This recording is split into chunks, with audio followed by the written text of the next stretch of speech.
How many times can a heart break before it stops working? Did the most famous man in the world feel like the loneliest? When the applause stopped, what was the sound he heard in his own head? We look at the photos, the jumpsuits, the movies. We see the icon. But the real story, the one about the human heart, is in the music. It's in the catch of his voice, the way he holds a note just a little too long, the quiet confession in a lyric. He sang about love, sure, but he sang about the end of love with a truth that felt ancient. He knew what it was like to lose. Here are 21 moments where his voice gave a map to that lonely place. Number 21, Where Do Broken-Hearted Lovers Go? The song Heartbreak Hotel was not written by Elvis. It was written by a high school teacher named Mayborn Axton and a steel guitar player named Tommy Durden. They were inspired by a short news story about a man who ended his life in a hotel, leaving a note that said, "I walk a lonely street." When Elvis first recorded it in January 1956, the RCA executives in New York reportedly hated it. They thought it sounded like a funeral dirge and was nothing like his Sun Records material. The echo on the record was a happy accident producer Steve Scholes put a speaker in a long hallway and a microphone at the other end to create a strange, cavernous sound. The lyrical moment isn't just one line, it is the entire picture he paints. But it comes into focus with these words, "The desk clerk's dressed in black. The bellhop's tears keep flowing." This isn't a song about a temporary split. It's not about hoping she'll come back. This is a song about a final destination. Heartbreak Hotel isn't a place you check into for a weekend. It's a place where you reside forever. The employees themselves are permanent fixtures of sorrow. They are not just sympathetic to the guests. They are fellow prisoners. Elvis doesn't sing this with simple sadness. There's a snarl in his voice. There's a grit that feels dangerous. He was 21 years old. What did a 21-year-old who had the world at his feet know about this kind of permanent despair? That is the mystery. He sings it from the perspective of someone who has already checked in. He's not observing the hotel, he's giving you a tour from the inside. The instruments are sparse. The piano plays a bluesy, repetitive riff that feels like a slow walk down a dark corridor. The bass line is a heavy, plodding heartbeat. The true heartbreak here is the finale of it. The song ends with the idea that these broken-hearted lovers will be so lonesome they could die. It's not a metaphor. The song's origin story confirms it. This is heartbreak as an illness, a terminal condition. Elvis delivers the lines with a chilling certainty. He's not asking a question, he is stating a fact. The hotel is real because the feeling is real. He takes a concept that could be silly and makes it sound like a genuine warning. Don't end up here. But his voice also suggests that maybe, for some people, there is no other place to go. It was his first million-selling single for RCA. The song the executives hated became the song that defined the darker, more soulful side of the new king of rock and roll. It proved he wasn't just about shaking his hips, he could shake your soul too. Number 20, How Do You Beg Without Losing Your Dignity? Don't Be Cruel was recorded on July 2nd, 1956, during the same marathon session that produced Hound Dog. While Hound Dog was a blast of raw energy, Don't Be Cruel was something else entirely. It was written by Otis Blackwell, who also wrote Great Balls of Fire and All Shook Up. Blackwell famously never met Elvis. He sold the song for a flat fee and a co-writing credit for Presley, a common practice at the time to ensure Elvis would record it. The Jordanaires, Elvis's backing vocal group, developed their signature sound on this track, but it was Elvis's vocal tick, a sort of percussive hiccuping sound that made it unique. The lyric is a simple plea. Don't be cruel to a heart that's true. It's one of the most direct lines in pop music history. The heartbreak here is not in the loss itself, but in the moments just before the loss. It is the feeling of being on a cliff edge, pleading with someone not to push you. The singer has done nothing wrong. His heart is true. Yet, he is at the mercy of another person's cruelty. This is the helplessness of love. You can be perfect, you can be loyal, but you cannot control the other person's heart. Elvis sings this line with a strange mix of confidence and desperation. He's not crying, he's not shouting, he's almost cool. But the coolness is a mask. Underneath there is a tremor of fear. The beat is a simple shuffle, almost playful, but the words are about emotional devastation. This contrast is what makes the song so powerful. It's a man trying to keep it together while his world is falling apart. You know, he's trying to reason with an unreasonable emotion. He sings, "I don't want no other love, baby, it's just you I'm thinking of." It's a declaration of absolute loyalty, and that loyalty is being met with cruelty. That's a specific kind of pain. It's the pain of being punished for your love. It's the injustice of it all. Most breakup songs are about what went wrong. This song is about a wrong that is actively happening. He's trying to stop it in real time. His voice is smooth, but there's a tension in it. He hits the word cruel with a little extra force, a little flick of his voice that communicates a deep well of hurt. He is not just asking his lover to stay, he is asking her to be a decent human being. The song was a massive hit, a double-sided #1 with Hound Dog. But while Hound Dog was about defiance, Don't Be Cruel was about submission. It was about the terrifying moment you realize your happiness is completely in someone else's hands, and you are just hoping they choose to be kind. Number 19, What If Love Itself Feels Like a Trap? Suspicious Minds was recorded in the early morning hours of January 23rd, 1969, at American Sound Studio in Memphis. This was part of the legendary sessions that produced his comeback album From Elvis in Memphis. The song was written by Mark James, who had a minor hit with it himself. Elvis heard it and knew he had to record it. The producer, Chips Moman, fought with Elvis's people over the fade out and fade in at the end of the song. They thought it would kill radio play. Moman insisted it was part of the song's drama, and he was right. It became Elvis's 18th and final #1 single in the United States during his lifetime. The lyrical moment is a complete expression of romantic paranoia. We can't go on together with suspicious minds, and we can't build our dreams on suspicious minds. The heartbreak here is not about a breakup. It is about a relationship that is slowly being poisoned from the inside. The love is still there, but so is the doubt, and the doubt is winning. This song captures the agony of loving someone you can no longer trust. Elvis's performance is a masterpiece of tension and release. He starts the song quietly, almost conversationally. He's explaining the situation. Caught in a trap, I can't walk out, because I love you too much, baby. He's a prisoner of his own feelings. As the song builds, so does his desperation. The tempo changes, picking up speed. The horns come in, a flurry of urgent sounds. His voice gets stronger, more insistent. When he sings the chorus about suspicious minds, he's not just singing a lyric. He's living it. You can hear the frustration, the exhaustion. He's been having this same fight over and over again. The fade out at the end is a stroke of genius. The song seems to end, the fight seems to be over, but then it comes roaring back, just as loud, just as desperate. This is what it feels like to be stuck in a cycle of doubt. You think you've resolved it, but it always comes back. This was recorded at a time when his marriage to Priscilla was under strain. It is impossible not to hear his own life in this performance. He's singing about the impossibility of building a future when the foundation is cracked. The song is an emotional roller coaster. It goes from a tender plea to a full-blown emotional breakdown and back again. The heartbreak is in the circular nature of the pain. There is no escape. The trap he sings about isn't another person. It's the suspicion itself. It's a prison built for two, and they are both locked inside, unable to find the key. Number 18, Is There Anything Lonelier Than Rain at Night? Kentucky Rain was recorded in February 1969, also at American Sound Studio. It was written by Eddie Rabbitt and Dick Hurd. Rabbitt would go on to have a huge country and pop career of his own. The story goes that Rabbitt was a struggling songwriter, sitting in a leaky apartment on a rainy night when he got the idea for the song. Ronnie Millsap, who was a session musician at the time, played piano on the track and provided, harmony vocals.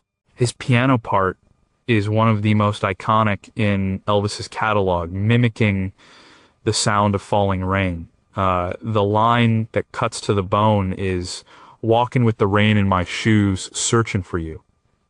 It's a simple, powerful image. This isn't just a man missing his girl. This is a man on a desperate physical quest. He is cold, he is wet, and he is completely alone. The Kentucky rain of the title is not just weather. It is a metaphor for his sorrow. It's a cold, relentless, and all-encompassing sadness that he cannot escape. Elvis's vocal performance is pure drama. He starts the song with a sense of urgency. He's telling a story, and he needs you to listen. He's been on the road for 7 lonely days. He's hitchhiking, riding in the back of trucks. He's driven by a single purpose to find the woman he loves, who left without a word of warning. He doesn't know why she left. He just knows he has to find her. The chorus swells with a full orchestra and backing vocals, creating a wall of sound that mirrors the intensity of the storm and his emotions. But it's the quiet moments that are the most heartbreaking. The way his voice cracks when he sings about how she took a thunder and a lightning to wake him up to the fact that she was gone. He was blind to her unhappiness, and now he's paying the price.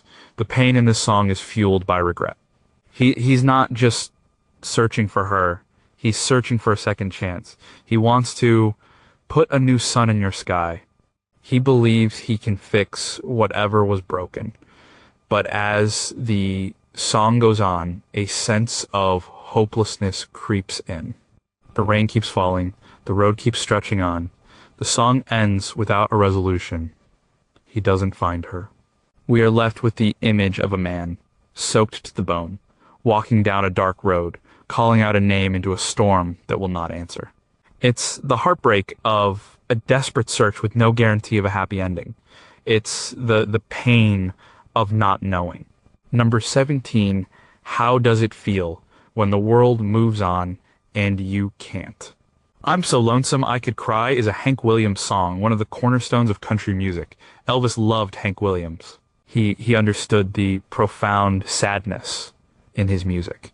Elvis recorded his version in 1973 for his Aloha from Hawaii via satellite concert special. The global broadcast of this concert was a massive event, seen by over 1 billion people. In the middle of this spectacular show, with its grand orchestra and jumpsuits, Elvis chose to sing this quiet, devastating song about loneliness. He introduced it by saying, "I'd like to sing a song that's probably the saddest song I've ever heard." The entire song is a lyrical masterpiece, but this couplet is particularly stark. The silence of a falling star lights up a purple sky. The heartbreak here is cosmic. It is a loneliness so profound that it makes the universe itself feel empty. A falling star is a beautiful, fleeting event, but in this song it happens in silence. There is no one there to see it with him. Its light only serves to illuminate the vast, empty, purple sky of his despair. It's a beautiful image of absolute isolation. Elvis's performance is incredibly subdued. He sings it almost in a whisper. He's not performing for 1 billion people. He's singing to himself. The orchestra is quiet, just a gentle accompaniment. The focus is entirely on his voice, which is filled with a genuine melancholy.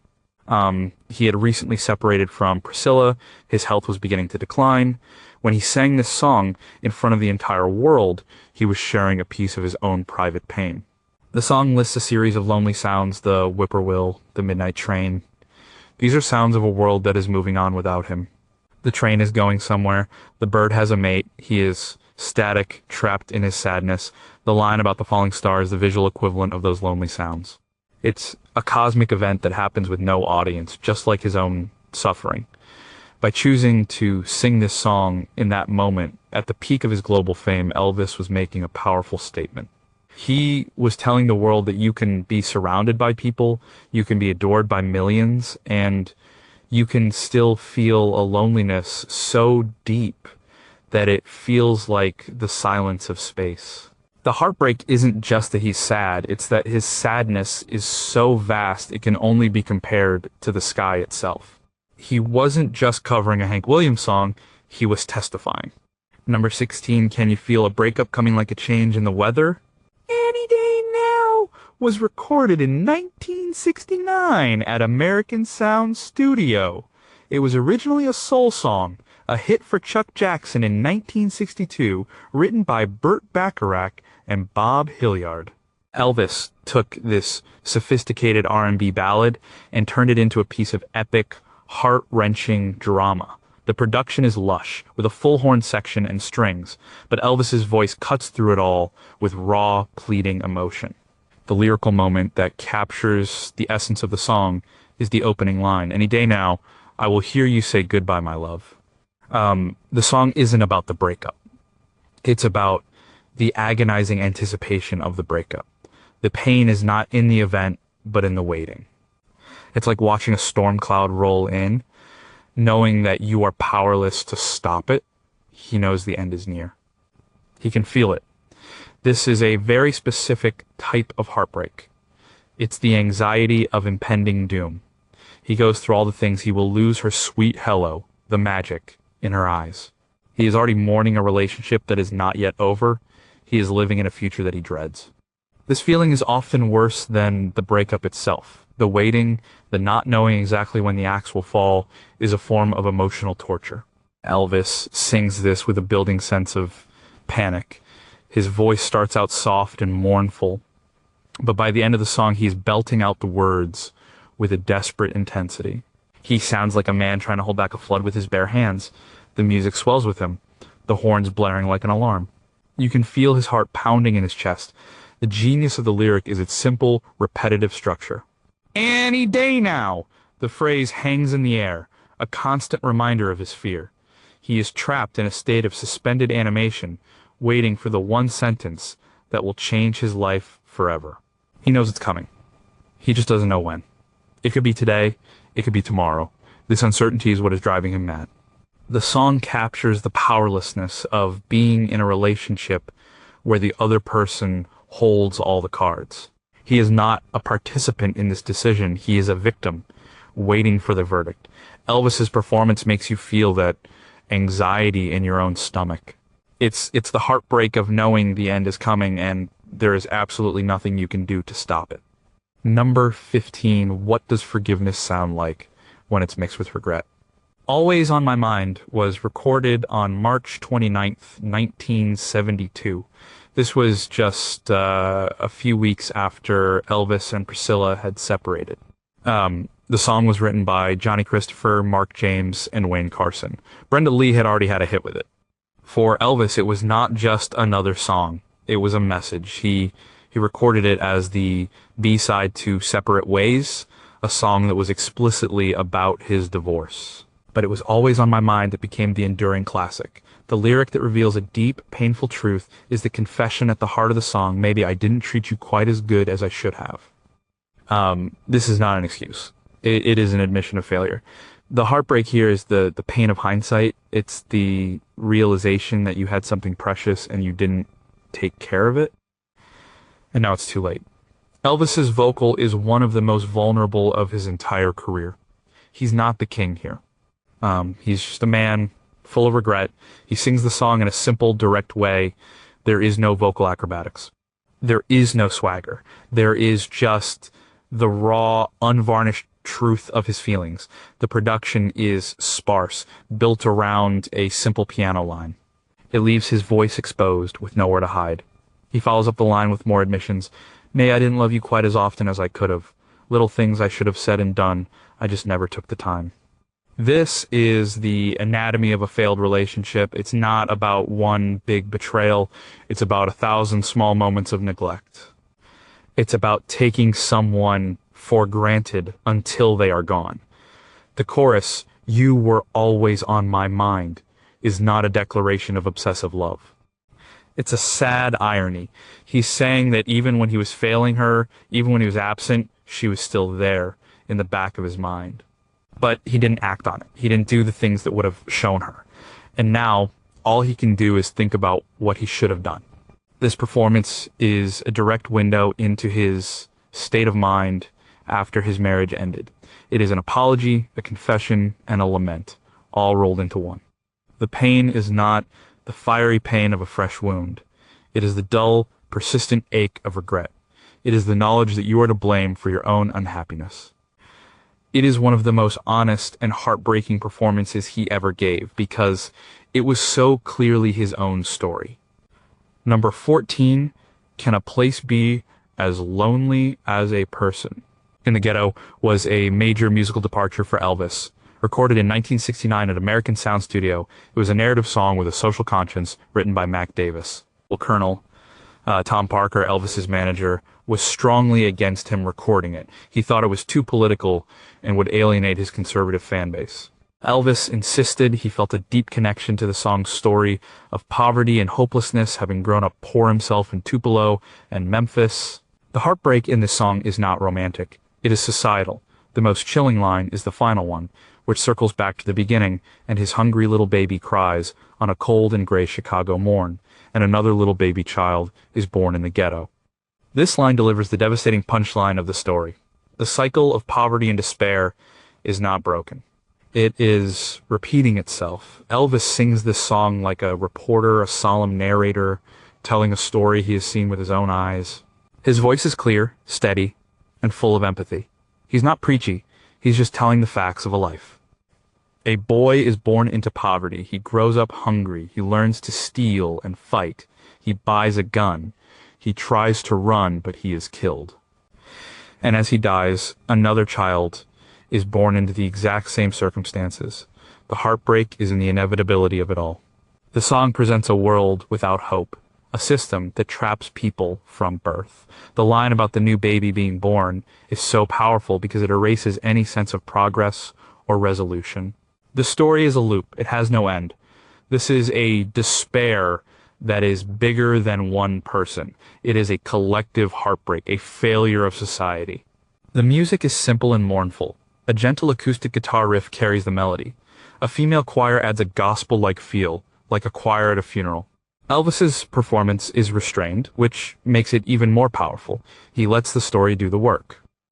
He understands that this is not about him, it is about the angry young man whose face he can see. By recording this song, Elvis used his massive platform to shine a light on an issue that was often ignored in pop music. He was connecting his own experience of poverty with a larger social problem. The heartbreak of in the ghetto is the heartbreak of wasted potential, of lives that never had a chance. The final line is a cold, hard dose of reality. A reminder that some stories do not have happy endings, and some cycles are never broken. Number 13, What's the Sound of a Love That's Fading Away? She's Not You was recorded in March 1962. It was a pop ballad, a departure from the rock and roll sound of his earlier career. It was written by the powerhouse team of Doc Pomus and Mort Schumann, who also wrote Viva Las Vegas and Suspicion. The song has a smooth, polished feel, with a gentle, shuffling beat and sweet backing vocals from the Jordanaires. It's a beautiful song, but underneath the beauty, there is a deep and specific sadness. The lyrical moment that defines the song's unique heartbreak is a comparison. Her hair is soft and wavy. Her lips are warm and red, but I'm not talking about my baby, I'm talking about your friend instead. He corrects himself in the next line, but the damage is done. The real point of the song is in the repeated refrain, she's not you. He is with a new person, someone who is, by all accounts, wonderful, but this new person is not the one he lost. And that is a fatal flaw that can never be fixed. The heartbreak here is about the ghost of a past love. It's the pain of trying to move on when you are still emotionally tied to someone else. The new relationship is doomed from the start because the new person is being judged against an idealized memory. He lists all the ways the new girl is great. She's fun, her eyes are clear and bright, but every compliment is immediately negated by the fact that she's not you. Elvis sings this with a quiet resignation. There is no anger, no bitterness. There is just a profound sense of loss. He is going through the motions of a new romance, but his heart is not in it. His performance is tender, but it is a tenderness directed at the memory of his former love, not the person who is right in front of him. This is a song about a very common but rarely discussed part of heartbreak, the collateral damage. There are two people being hurt here. The singer who is trapped in the past and the new girl who is being unfairly compared to a ghost. She is trying to love a man who is incapable of loving her back in the way she deserves.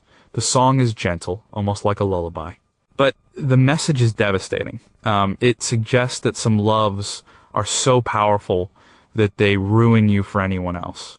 It's the heartbreak of a haunted heart. He can be with someone new, he can try to build a new life, but he will always be looking over his shoulder at what he once had. The saddest part is that he knows it's not fair, but he can't help it. The past has too strong a hold on him. Number 12, how do you say goodbye when you still share a home? Separate Ways was the A-side of the single that featured Always on My Mind. It was recorded in March 1972, and its subject matter was unambiguous. It was written by Red West, Elvis's longtime friend and bodyguard, and Richard Manegra. West wrote it about his own marital problems, but he knew it would resonate deeply with Elvis, who was going through the exact same thing with Priscilla. The song is a stark, painful conversation between two people who are falling out of love, but are tied together by a child.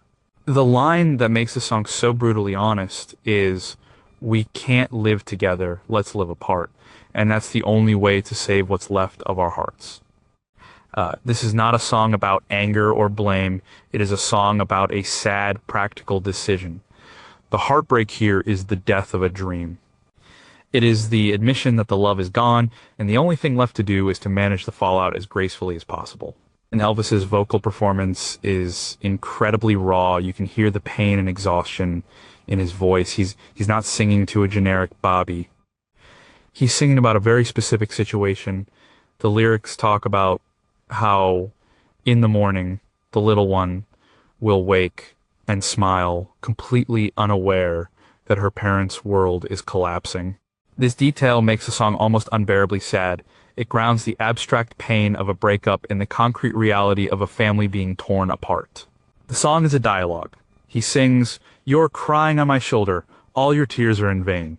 It's a moment of shared sorrow. They are not enemies. They are two people who have reached the end of the road and are trying to figure out how to navigate the wreckage. The heartbreak is in their civility. An angry fight would almost be easier. This quiet, sorrowful agreement is much more devastating. The music is simple and somber, a country-tinged melody with a prominent bass line that feels like a heavy, weary heartbeat. There is no soaring orchestra, no dramatic flourishes. It's as straightforward and unadorned as the conversation it describes. This song captures the mature, unglamorous reality of a long-term relationship ending. It's about the logistical and emotional nightmare of separating two lives that have been intertwined for years. The separate ways are not just physical paths. They are separate futures, separate holidays, separate lives that will now be lived without the other person. The song is a testament to the fact that sometimes the most heartbreaking goodbyes are the ones that are said quietly, with tears and regret in the home you once built together. At number 11, Can You Be Jealous of a Memory? Love Letters was first a hit for Dick Haymes in 1945. The music was written by Victor Young for a film of the same name, and Elvis recorded it twice. The first version in 1966 was a lush orchestrated ballad, but the more powerful version was recorded live on stage in 1970. In this version, his voice is stronger, more desperate. The song is about receiving love letters, but the subtext is that the letters are all that is left of a love that is now gone. The lyrical moment that captures this specific heartbreak is, "I kiss the name that you sign, and darling, then I read again right from the start. Love letters straight from your heart." The act of kissing a piece of paper is an act of desperation. It is a physical manifestation of a longing for someone who is not there. The heartbreak is in this tangible connection to an intangible past. The letters are real. He can hold them. But the person who wrote them is gone. In his live performance, Elvis imbues the song with a deep sense of yearning. When he sings the line about kissing the name, there's a catch in his voice. It's a moment of profound intimacy and profound loneliness. He is making love to a memory. The letters are a poor substitute for the real person, but they are all he has. The song creates a powerful contrast between the warmth of the words in the letters and the cold reality of his current situation. The letters are straight from your heart, full of love and promises, but they are artifacts from another time. And reading them over and over is a form of self-torture. He is reliving the happiness he has lost, which only serves to deepen his present sorrow. The music swells around him, the orchestra creating a romantic cinematic backdrop, but his voice tells a different story. It's not a story of romance, it's a story of loss. He is clinging to the evidence of a love that may no longer exist. Are the letters a comfort, or are they just a painful reminder of what he can no longer have? The song suggests they are both. This is the heartbreak of nostalgia. It's the pain of being unable to let go of the past, even when the past is all that's keeping you from moving forward. The letters are a shrine, and he is their lonely worshiper. The physical act of kissing the signature is a desperate attempt to bridge the gap between then and now, between the memory and the reality. It's a gap that can never be closed. Number 10, what if your own home feels like a prison? Home is where the heart is a lesser-known gem from the soundtrack of the 1962 film Kid Galahad. It's a gentle ballad, but its simple lyrics carry a surprising emotional weight. The film is about a boxer, but this song speaks to a universal feeling of being out of place, even in a place that is supposed to be home.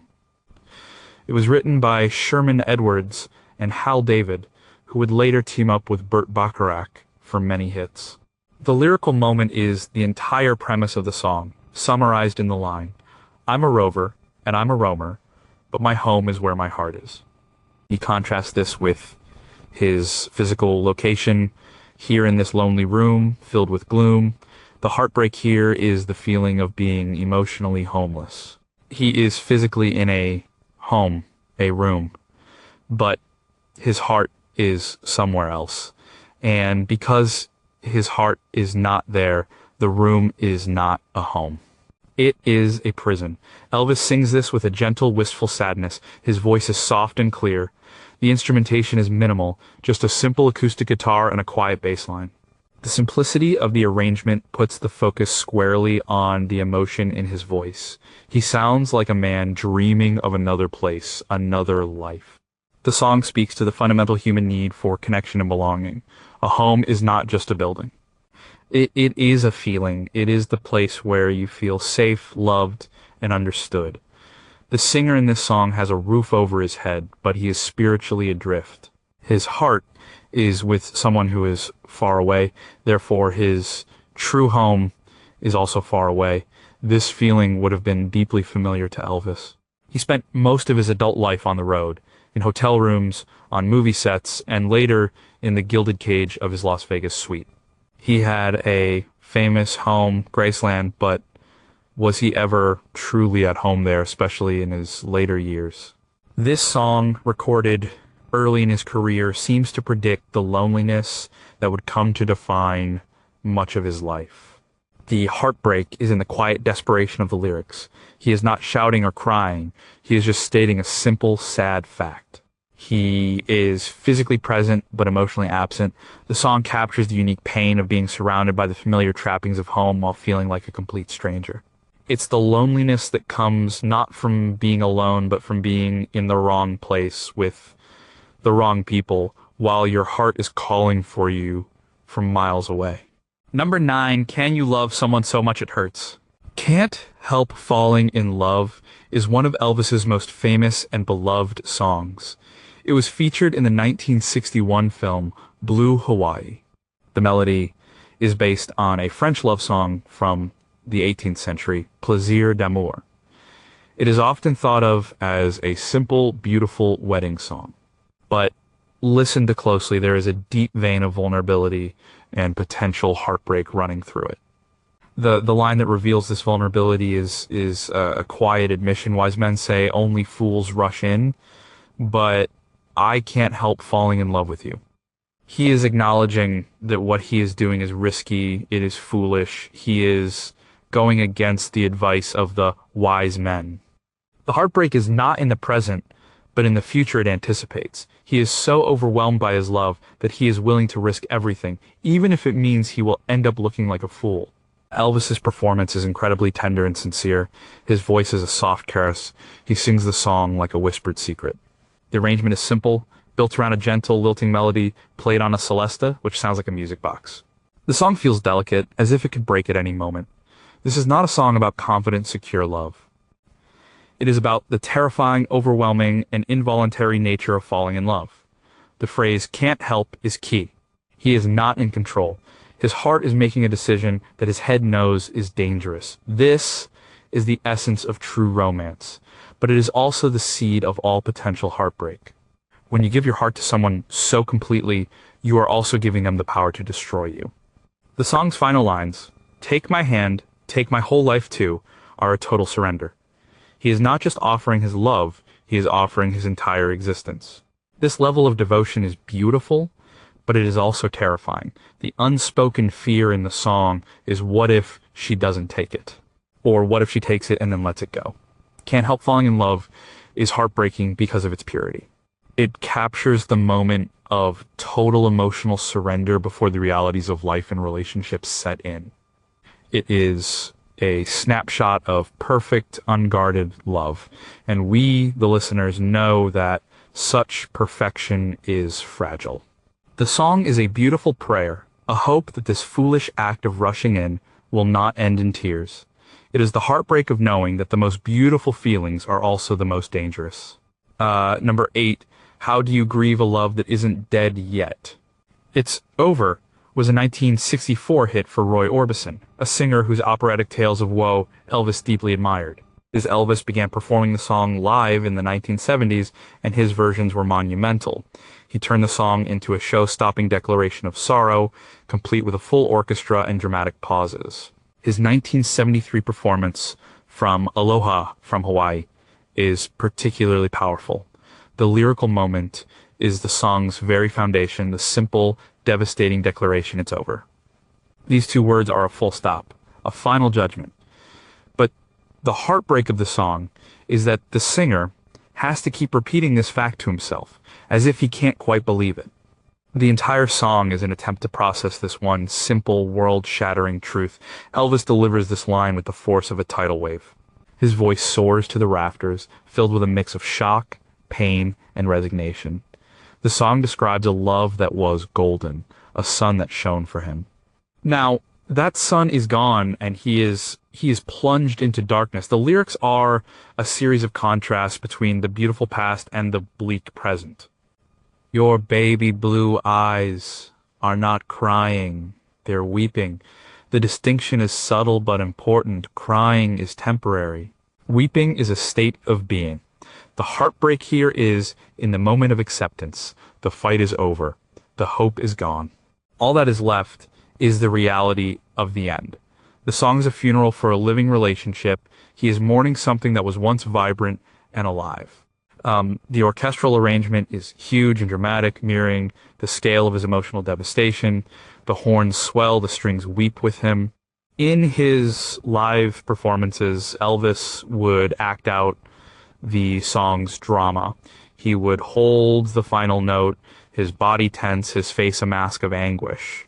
He wasn't just singing a song, he was performing an exorcism of his own pain. He was a man who had experienced profound loss from the death of his mother to the end of his marriage. When he sang "It's Over," he was drawing from a deep well of personal experience. The song is not about the reasons for the breakup. It is about the feeling of the breakup itself. It's the cold shock, the empty space, the deafening silence that follows the final goodbye. By repeating "It's over" again and again, he is trying to make it real. He is trying to convince his own heart of a truth it does not want to accept. It is the sound of a man standing in the rubble of his own life, trying to comprehend how it all fell apart. Number 7. What if you have to perform while your heart is breaking? Are You Lonesome Tonight was originally written in 1926. It had been recorded by many artists before Elvis. His version, recorded in 1960, became the definitive one. It was recorded shortly after he returned from the army, and it showcased a new, more mature and vulnerable side of his voice. The song is famous for its spoken word bridge. It is this spoken word section that contains the most profound lyrical moment. The stage is bare, and I'm standing there with emptiness all around. And if you won't come back to me, then they can bring the curtain down. The heartbreak here is framed in the language of the theater. His entire life has been a play, and the play was a romance. Now his co-star has left, and he is alone on an empty stage. The show cannot go on. Elvis delivers this monologue with a quiet, trembling sincerity.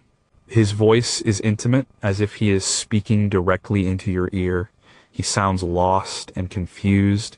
He compares himself to a Shakespearean actor, saying, "I had to learn my lines." This suggests that perhaps the love itself felt like a performance, a role he was playing. But now that the performance is over, the emptiness is real. This metaphor would have been intensely personal for Elvis. His entire life was a stage. He was always performing, always being watched. The line between Elvis the man and Elvis the performer was always blurry. In this song, he is admitting that without his leading lady, the performance is meaningless. The applause of the world means nothing if the one person he loves is not there to see it. The most famous live version of this song is the Lawing version from 1969, where he famously broke into laughter during the spoken part. But even in that moment of levity, the underlying sadness of the lyrics remains. Perhaps he was laughing at the absurdity of his own life, a man singing about being alone on a stage while standing on a real stage in front of thousands of adoring fans. The heartbreak is in the profound loneliness of the spotlight. He is surrounded by people, but he is completely alone. The curtain coming down is a metaphor for the end of his life, or at least the end of his will to live. He is saying that without her, there is no point in continuing the show. It's a moment of complete and utter despair, made all the more powerful by its quiet, theatrical delivery. It is the confession of a man who has everything and feels like he has nothing. Number 6. How does it feel to be a stranger in your own life? Tomorrow is a Long Time is a Bob Dylan song. Elvis recorded his version in 1966. It was almost an afterthought, recorded at the end of a long soundtrack session. The recording is sparse and haunting, featuring just Elvis on acoustic guitar and vocals, with a few other instruments added later. Dylan himself said that Elvis's version was his favorite cover of any of his songs. He said, "That's the one recording I treasure the most." The line that captures the song's deep sense of displacement and longing is, "If tomorrow wasn't such a long time, then lonesome would mean nothing to me at all." The heartbreak here is in the perception of time. Because he is separated from the one he loves, time itself has become distorted. Each minute feels like an hour, each day like a year. Tomorrow is not just the next day, it is a vast, empty expanse of time that he must endure without her. Elvis sings this with a weary, mournful quality. His voice is rich and deep, but it is filled with a profound sadness. He is not just missing someone. He is lost in time. The lyrics are a series of beautiful, surreal images, a bed that is empty, a bird that is crippled, a river that is frozen. Everything in his world is broken or stuck, just like him. This is the heartbreak of separation. It could be physical distance or it could be emotional distance. The effect is the same. It creates a feeling of being untethered from the world. He sings, "I can't see my reflection in the waters." He has lost his sense of self. Without his love, he doesn't know who he is anymore. The performance is incredibly intimate. It feels like you are in the room with him as he strums his guitar and pours out his heart. There is no artifice, no grand production. It is just the man and his sorrow. The song's power comes from its quiet intensity. It's a meditation on loneliness. The idea that lonesome would mean nothing is a powerful one. He is not just sad. He is defined by his loneliness. It is his entire reality. But if time would only speed up, if he could just get to the moment when he is reunited with his love, then this all-consuming feeling would disappear. It would be meaningless. The song is a prayer for time to pass, for the long, lonely night to finally end. It's the heartbreak of waiting in an endless, empty tomorrow. That's number 5. Can you say sorry too late?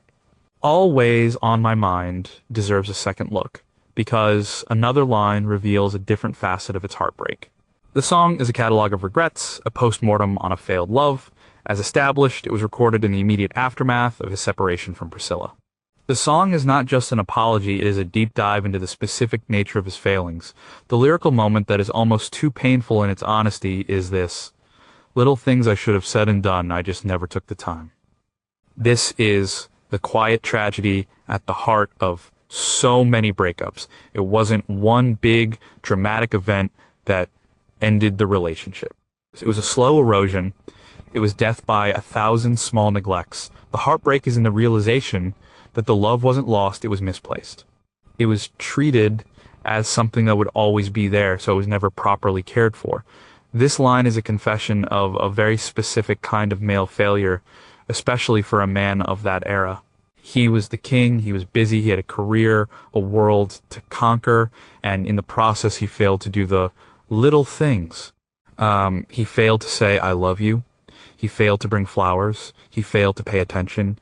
He never took the time. It's a brutal self-indictment. Elvis delivers this line with a sense of weary surprise. It's as if he's only just now realizing the truth of it. The melody is simple. The piano chords are straightforward. There is nothing to distract from the weight of his words. He is stripping himself bare, admitting his carelessness to the entire world. This is the heartbreak of the mundane. It's not a story of high drama. It's a story of not paying the bills of a relationship. The small deposits of affection and attention were never made, and now the account is overdrawn and closed.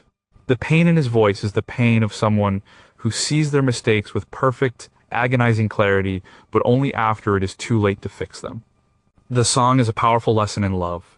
It reminds us that relationships are not built on grand gestures. They are built on the little things, the daily acts of kindness and attention. Like the singer in the song understands this now. But his education has come at the highest possible price. The line is heartbreaking because it is so relatable. Who hasn't looked back on a failed relationship and thought of all the small things they should have said and done? It's the universal pain of if only. Number 4, what if the only way to love is to let go? I'll Remember You was written by Kui Lee, a Hawaiian songwriter who was dying of cancer. Elvis first performed it at the Aloha from Hawaii concert in 1973 as a tribute to Lee and to the islands he loved. But the song took on a deeper, more personal meaning in Elvis's performances. It became a song about saying goodbye, not just to a person, but to a time, a place, a version of himself. The lyrical moment that is filled with a beautiful, tragic sense of finality is, and when my life is through in my heart, I'll remember you. This is not a song about a temporary separation. It is a song about a final farewell. The heartbreak here is in the acceptance of loss. The singer is not fighting to get the person back. He is promising to carry their memory with him until the day he dies. Elvis sings this with a profound sense of reverence and control. His voice is rich and full, but it is tinged with a deep melancholy. The orchestra swells behind him, creating a sense of epic importance.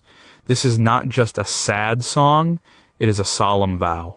He is taking a memory and sealing it in his heart forever. The song is about the enduring power of love, even in the face of death or permanent separation. The love is so strong that it will outlast life itself, but this is a cold comfort. The promise to remember is also an admission that a memory is all that will be left. There will be no more new moments, no more shared experiences. There is only the past to be replayed in the heart until the heart stops beating. The song took on an even greater poignancy in the last years of Elvis's life. When he sang it, he was a man who had lost so much: his mother, his marriage, his youthful vitality. The song became a farewell to everything he held dear. He was saying goodbye to his own past. He was promising to remember the good times, even as his own life was dimming. The heartbreak is in the song's grace. There is no anger, no bitterness. There is only a deep, abiding love and a sad acceptance of fate. It is the sound of a man making peace with his losses. He is choosing to cherish the memory rather than curse the absence. It's a mature and devastatingly beautiful form of heartbreak, the kind that comes with a lifetime of love and loss. It is the sound of a final, loving, and eternal goodbye. Number 3, how do you comfort someone when you're drowning in your own pain? Don't cry, Daddy. was recorded in 1969. It was written by Mac Davis, who also wrote In the Ghetto. The song is a conversation between a widowed father and his young son, overheard by his other child. The father is grieving the loss of his wife, and his son is trying to comfort him. It's a song about family, loss, and the strange ways that children and adults process grief. The lyrical moment that is almost impossible to hear without feeling a lump in your throat is the child's plea, "Don't cry, daddy, daddy, please don't cry." The heartbreak here is layered. First, there is the raw pain of the father, a man so broken by the loss of his wife that he is crying in front of his children. Second, there is the pain of the child who is trying to be strong for his father, taking on a role that no child should have to. He is putting aside his own grief to care for his parent. Elvis sings this song with a quiet, broken tenderness. He sings both the father's part and the narrator's part, his voice filled with a profound empathy. When he sings the child's lines, his voice takes on a simpler, more innocent quality. The song is a miniature three-act play, and he is a master of all the roles. The lyrics reveal that the son is trying to recreate the past. He says, "You said you'd find me another mommy." He is clinging to a promise that the father probably made in a moment of desperation. He then says that he and his little brother Tommy can play like we used to before mommy went away. He believes that if his father just stops crying, they can pretend that nothing has changed. This is the heartbreaking logic of a child trying to fix a broken world. This song would have had a deep, painful resonance for Elvis. He had lost his own mother Gladys in 1958, a loss from which he never fully recovered. He was also a father himself to his daughter Lisa Marie. He understood both sides of this equation, the devastating grief of losing a loved one, and the fierce, protective love a parent has for a child. The song is a powerful exploration of how grief ripples through a family. The father's sadness becomes the son's burden. The son's attempt to be brave only highlights the depth of the family's loss. The heartbreak is in the role reversal, the child having to become the parent. It is in the father's inability to hide his pain and the son's desperate attempt to heal it. It is one of the most emotionally devastating songs in his entire catalog. Number 2, what does hope sound like at the end of the world? If I Can Dream was written by Walter Earl Brown. It was written specifically for the finale of Elvis's 1968 comeback special. The special was originally supposed to end with Elvis singing a standard Christmas song, but after the assassination of Martin Luther King Jr. that April, the special's director Steve Binder felt that they needed to say something more meaningful. Mayor Brown wrote the song overnight, basing the lyrics on conversations he had with Elvis about his own hopes for a better world. The lyrical moment is a desperate, powerful plea for a better future, coming at the end of a song that has acknowledged the darkness of the present. As long as a man has the strength to dream, he can redeem his soul and fly. This is not a statement of fact. It is a declaration of faith against all evidence. The heartbreak is in the very need to say these words. The world described in the song is a world of darkness, lost brothers, and troubled minds. The dream is the only escape. Elvis's performance of this song is one of the most passionate and electrifying of his career. He is dressed in a white suit, standing in front of giant red letters that spell out his name. But he is not the cool, detached rock star. He is a preacher, a true believer, pouring every ounce of his being into the song. His body is tense, his fists are clenched. He is physically wrestling with the words. His voice is raw, strained, and on the verge of breaking. He's not just singing the song, he is living it. You know, when he sings the line about redeeming his soul, it feels deeply personal. This was his comeback. He was trying to redeem his own artistic soul after years of making bad movies. But it was also bigger than that. He was trying to offer a glimmer of hope in a year that had been filled with violence and division. The heartbreak is in the context. This was 1968.